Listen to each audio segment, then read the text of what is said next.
ভাই আমার, বোন আমার, আজকে একটা ঘটনা বলবো, শুনলে চোখের পানি আটকাতে পারবা না। এক যুবক আসলে নবীজি সাল্লাল্লাহু আলাইহি ওয়াসাল্লামের কাছে বলল, ইয়া রাসূলুল্লাহ, আমি কার সেবা করব? নবীজি সাল্লাল্লাহু আলাইহি ওয়াসাল্লাম বললেন, তোমার মায়ের। যুবক বলল, তারপর? নবীজি বললেন, তোমার মায়ের। আবার বলল, তারপর? নবীজি বললেন, তোমার মায়ের। চতুর্থবার জিজ্ঞেস করলে বললেন, তারপর তোমার বাবার। সুবহানাল্লাহ! ৩ বার মায়ের কথা বললেন, একবার বাবার কথা। ভাই, তুমি কি জানো? তোমার মা রাতে ঘুমাননি, তোমার জন্য কেঁদেছেন, তোমার জন্য দোয়া করেছেন।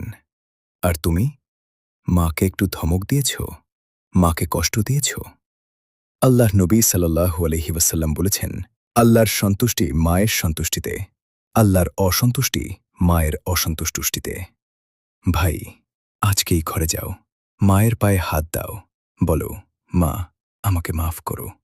কারণ জান্নাত তোমার দূরে না, জান্নাত তোমার মায়ের পায়ের নিচে।